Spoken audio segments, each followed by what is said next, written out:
Everyone is utterly obsessed with the divine masculine and the divine feminine. But today we're going to crash this pseudo-enlightened party. Pop spirituality didn't actually transcend the gender bias. There are only two primordial forces in the universe: ego and consciousness. That's it. This is a chronicle of a cosmic heist. When you understand this core equation, the matrix completely dissolves.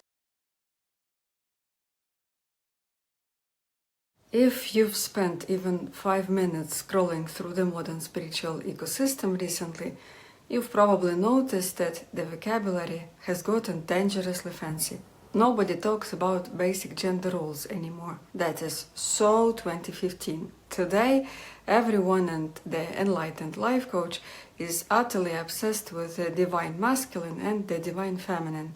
It is the ultimate vocabulary flex. We are told these are pure, formless, etheric frequencies that transcend physical plumbing.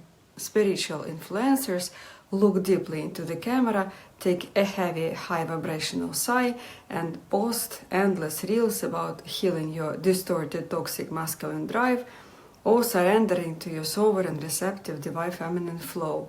It sounds incredibly advanced.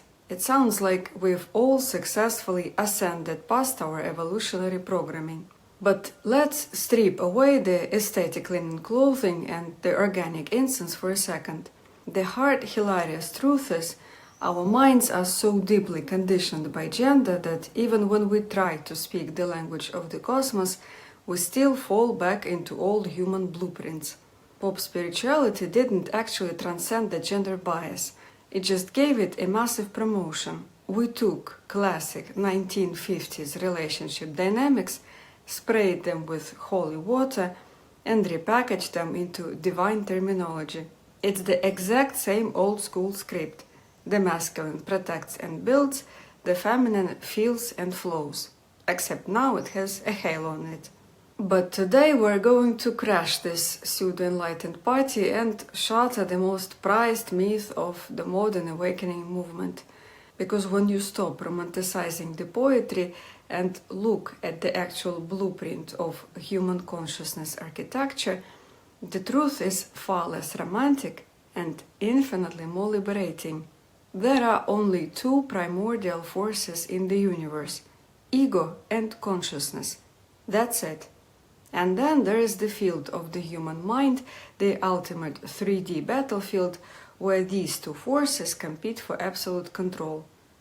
Every single duality, every contrast, and every friction we experience in this physical reality is just a derivative of this one root tension: light and darkness, good and evil, God and the devil, black and white, angel and demon, above and below. And yes, the archetypal masculine and feminine, they are not separate concepts.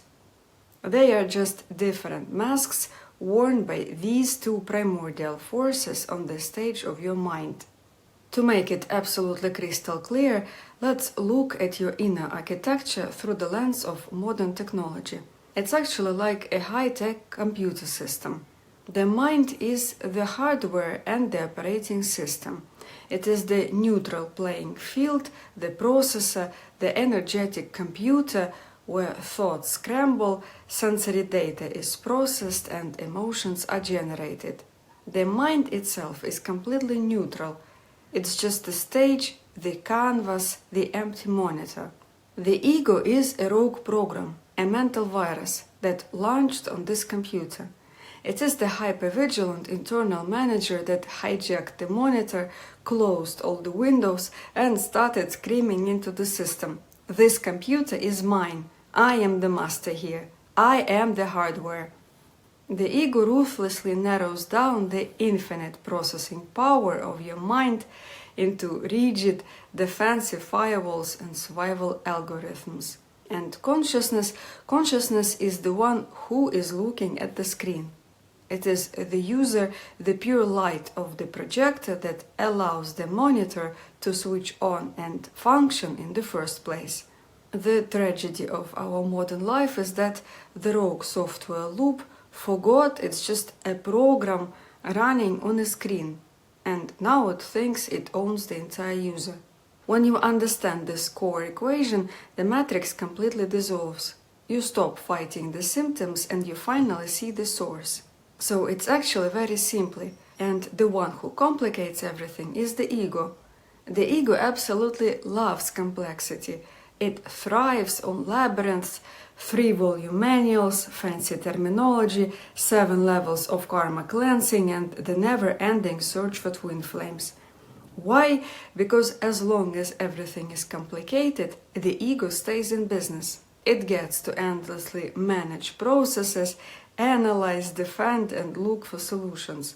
Complexity is the perfect camouflage for this rogue program to keep running in your system and eating up your RAM. And the biggest, most elaborate complexity the ego has invented recently to protect its RAM is the misuse of the word energy. By wrapping itself in mystical jargon, the rogue program ensures you stay busy decoding terms instead of actually upgrading your software.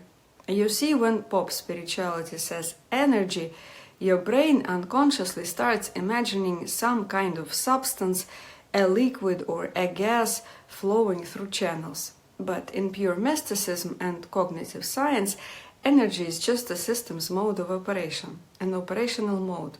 On the absolute rawest psychological, neurobiological, and mystical level, the divine masculine has absolutely nothing to do with being a man, a warrior, or a provider. It is your ego.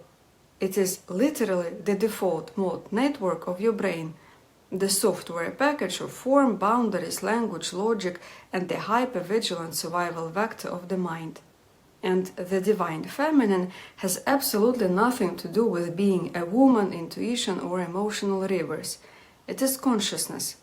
It is the formless, completely silent open sky, the witnessing awareness that allows the mind to exist in the first place. Here your analytical mind might step up and object. You might ask, wait a second, the ego is just a temporary flawed psychological structure inside the human skull. Consciousness is a vast cosmic dimension. How can you possibly put them on the same level and call them the two primordial forces of the universe? And this is where we need to activate the ultimate law of the cosmic IMAX screen. As above, so below. The microcosm equals the macrocosm. On a human level, the microcosm, these two forces manifest as your personal ego and your personal consciousness. But on a universal level, the macrocosm, these exact same two forces manifest as form and space. The masculine principle is the physical world of matter, the laws of physics, objects, and rigid boundaries. The feminine principle is the boundless space, the pure spirit, the quantum vacuum, and the unmanifested potential that holds it all. Pure consciousness has no gender, no concepts, and no identity. It is a completely empty screen, and that absolute spacious, unconditionally receptive emptiness is the definition of the archetypal feminine principle. It is the cosmic womb. And the ego is the boundary maker. It takes that empty screen and starts drawing lines on it, creating definitions and rules. That act of limitation, of piercing the space to create a specific form, is the definition of the archetypal masculine principle. The feminine is the empty room, the masculine is the furniture. The tragedy of our world is simply that the furniture forgot it's inside the room, and now it thinks it owns the entire house. Now, before you go updating your bio or accusing me of launching a spiritual feminist manifesto, stop right there. There is no good guy or bad guy in this equation. The entire point, the ultimate cosmic joke of human existence, is not for one of these forces to defeat or bypass the other. It is their absolute, unconditional, messy integration. Think about it. Consciousness without the ego in this physical reality is just a shapeless cloud. It's pure potentiality, sure, but it can't write a book, it can't pay rent, it can't even tie its own shoes. It needs the structural boundary-making vector of the ego to manifest anything in the 3D world. But when the ego disconnects from consciousness, forgets its source, and declares itself the sole ruler, it goes completely insane. It becomes a terrified, hyper-controlling tyrant running in circles inside its own mental prison. So this isn't a gender war. This is a chronicle of a cosmic heist. Human history, organized religion, chaotic geopolitics, and frankly, every toxic relationship you've ever cried over, including my own past experiences with spiritual narcissists I told you about in the episode on so-called twin flames, they are all just a historical record of what happens when these two split. It's the story of how the masculine ego hijacked the throne, put the queen in the basement, and went mad with power. And today we're going to unwrap how this cosmic heist actually went down and how we bring them back together. First of all, this is not a new idea. If we rewind the clock thousands of years across any ancient mystical tradition, we find that the sages were never talking about men in suits or women in skirts. They were using gender as a poetic archetypal code to describe the cosmological architecture of human consciousness. So when the ancient sages built their creation myths, they weren't looking out at the stars through telescopes. They were looking inside. They used cosmic poetry to map the deep, raw architecture of your daily psyche. Let's do a quick global tour of this code, because once you see it, you can't unsee it. Let's start in the East, where this global code was first mapped with incredible precision. If you look at ancient China, it's the timeless philosophy of Yin and Yang. At the ultimate root of everything is the Tao, the formless, unnameable source of reality. And how does the Tao manifest? It splits into two primordial forces. It creates Yin, the great void, the dark, silent, receptive womb of existence, the absolute feminine principle. And from that space, it sparks Yang, the masculine impulse, the light, the action, and the boundary. Keep this specific sequence in mind, the masculine sparking out of feminine space, because later we're going to look at how humanity completely flipped this cosmic birth order on its head. Yoga takes this exact concept of masculine and feminine and maps it directly into your physical nervous system through the two primary energy channels or nadis, Ida and Pingala. Ida is the feminine, left-handed channel. Cool, receptive, passive, connected to the moon and the space of pure being. Pingala is the masculine, right-hand channel, hot, active, logical, connected to the sun and the sharp vector of doing. Awakening isn't about picking a side, it's about forcing them to crash into each other in the center channel, Sushumna, so the illusion of separation dissolves. So far sounds very neat, right? Feminine is the passive space, masculine is the active form, easy. But there is a massive twist though when you look at the ancient tradition of Tantra. There, this foundational cosmic dynamic is mapped as Shiva and Shakti. We have to bring it up here because Tantra's archetypes of Shiva and Shakti are probably the most popular copy-pasted symbols of the divine masculine and feminine in the modern spiritual world. But pop spirituality completely missed the point. Shiva is pure, unmoving, witnessing awareness. He does absolutely nothing. He just is. He is the empty space. Shakti is the dynamic energy, the field that dances and condenses into form inside that space. And if something about this setup already sounds slightly off to you, congratulations on your attention, because we're about to destroy a massive myth within a myth. You see, in the West we're deeply conditioned to think that the masculine is always the active driver and the feminine is the passive passenger. But Tantra flips the script completely. Shiva, the masculine, is completely passive, unmoving, formless, witnessing awareness. He does absolutely nothing, he just holds the space. And Shakti, the feminine, is the wild, active, dynamic energy that dances inside that space and condenses into physical form. Tantrists literally say, Shiva without Shakti is a corpse. Shakti without Shiva is pure chaos. Do you see the cosmic joke here? The names and genders might shift depending on the culture, but the underlying mechanics are identical. One principle is the space, Shiva, Yin, consciousness, and the other principle is the form, Shakti, Yang, the structure of the mind.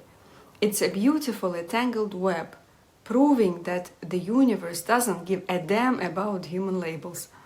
Now, if we move over to Western and Middle Eastern mysticism, the exact same blueprint appears just with different names. In Kabbalah, the mystical branch of Judaism, the tree of life is literally built on masculine and feminine pillars. The ultimate hidden source of everything is Ein Sof, the infinite, formless, unmanifested light. But as it pours down into reality, it splits into Chokhmah, wisdom, and Bina, understanding. Chokhmah is the masculine spark, the raw flesh of an idea. But it's useless on its own, it's just a flash. It must enter Bina, the divine mother, the cosmic womb, which takes that spark, nurtures it, organizes it, and gives it structure and form so it can manifest. In Sufism, the mystical heart of Islam, they don't look at God as a rigid judge. Sages like Ibn Arabi spoke of the divine attributes in terms of Jalal, majesty, power, rigor, the masculine boundary, and Jamal, beauty, mercy, grace, the feminine embrace. A human being becomes spiritually mature only when the absolute rigor of Jalal, the ego's discipline, is completely dissolved in the overwhelming mercy of Jamal, pure consciousness. Even the hidden history of Christian mysticism is packed with this. And it's fascinating because while institutional religion was busy selling the masses the story of Adam's rib, trying to convince everyone that the feminine is just a secondary derivative byproduct of the masculine form, the church's own greatest mystics knew the absolute opposite was true. Mystics like Meister Eckhart or Teresa of Avila didn't talk about church dogmas. They talked about the anima, the soul, as a feminine vessel that must exist first. It must become completely empty and silent so it can receive the masculine light of the divine logos. Eckhart wrote that the soul must become a quote-unquote virgin, completely free of all mental concepts, thoughts, and ego structures in order to give birth to God within itself. And if we cross over to Western traditions, we find this exact same blueprint coded into the very foundations of our culture, starting with the ancient Greeks and their concept of Hieros Gamos, the sacred marriage. For the Greeks, this wasn't a mundane wedding. It was a cosmic ritual where the sky god, masculine order boundary, and the earth goddess, feminine, primordial chaos, fertile space, united to birth reality itself. It was a symbolic reminder that existence requires both a frame and the space inside it. Centuries later, the Gnostics, the early mystical undercurrent of Western thought, took this concept inside the human psyche. They spoke of the human soul as a fractured entity that could only be saved through syzygy, the divine pairing of masculine and feminine emanations. In Gnostic text, the ultimate spiritual awakening happens when the human mind stops fighting its own source and enters the inner bridal chamber, fusing the analytical spark with the boundless light of Sophia, the divine feminine wisdom. This esoteric psychology eventually became the core secret of Western alchemy. The alchemist hid this psychological operation behind chemical metaphors. Their ultimate stage of wholeness Rubedo, or the reddening, was never about turning physical lead into gold or finding a perfect relationship in the material world. It was about the conjuncture, the sacred marriage of the king, the sun representing the masculine analytical drive of the ego, and the queen, the moon representing the feminine boundless depths of consciousness. Alchemy taught that your inner structure and your inner space had to dissolve into each other to create the philosopher's stone, a completely unified, awakened human being. Finally, in the 20th century, Carl Jung arrived, looked at all these ancient traditions and decoded them for the modern world. Jung realized that Hieros, Gamos, and the alchemical conjuncture were brilliant psychological blueprints for what he called individuation. He stated that every human being carries both an internal masculine and feminine archetype, the anima and animus. True psychological maturity isn't about your external gender roles. It is the moment the ego surrenders to formless depths, stops projecting its issues onto external partners, and achieves that internal sacred marriage. So let's sync our watches here, because we need to bring this ancient metaphysics straight down to our actual daily psyche.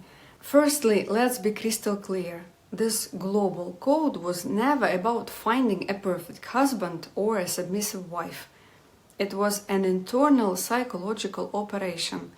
It was the mystical union between the analytical drive of the ego, representing the masculine, and the boundless depths of consciousness, representing the feminine. This ancient psychology teaches us that true wholeness doesn't come from spiritual bypassing. You can't just pretend that either of them doesn't exist. It requires your inner structure of the ego to drop its weapons and surrender, allowing itself to dissolve into the boundless light of consciousness, forming a completely unified, awakened human being. Secondly, we need to be on the same page when we say the ego is the masculine principle in this context. Throughout this season, we've already dissected the mind's inner machinery. We talked about how the I is just another thought, a baseline assumption. We talked about the internal manager that the mind hires to control and organize your reality, and the persona, the Jungian mask we wear to survive and look good in society.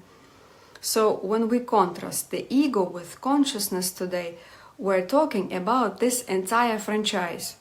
If consciousness is the wide open formless space, the ego is the master architect of boundaries within that space. It takes that root thought of I, hands it over to the internal manager to build protective walls, and puts on the persona to defend those borders. And today we aren't just looking at one specific mask or one traumatic program. We're looking at the very impulse of the mind to separate, define, and control, born from ego deficits, the corporate structure of the self that has completely forgotten it exists inside the open sky of awareness. And as we saw in our brief overview of different traditions, in the original cosmic blueprint, across every single one of them, the system was perfectly balanced. The masculine principle, the ego, the analytical mind, the tool that builds the structure, knew its place. It was a loyal knight serving the queen, pure formless consciousness. The ego's job was simple: build the cabin so that consciousness had a safe place to sit and meditate. The tool served the creator. The masculine brought the sharp light of focus, the feminine brought the infinite space of allowance. But then the global system glitched. The knight looked at the queen, got absolutely terrified of her vastness, her silence, and her unpredictability, and decided to stage a violent coup. The tool decided it wanted to be the master. And this, my friends, is where our inner matrix was born. This is the exact point where we left reality behind and entered a simulation run by a terrified, hypervigilant program. Welcome to the great hijack. Oh, and by the way, if you're wondering, wait a second, if consciousness is the ultimate queen, the cosmic light, how could she possibly let a temporary software loop throw her into the basement? Why didn't she stop it? The answer is the most beautiful secret of the universe. She let it happen. The queen went down to the basement and fell asleep voluntarily. But every alarm clock eventually goes off. In our next episode, we will explore how the ego built our world to soothe its terror and why the chaotic transition we are living through today, from quantum shifts to artificial intelligence, is actually consciousness opening its eyes to dissolve the matrix and reclaim the throne. Take a breath, observe the screen, and let the night rest. I'll see you in part 2.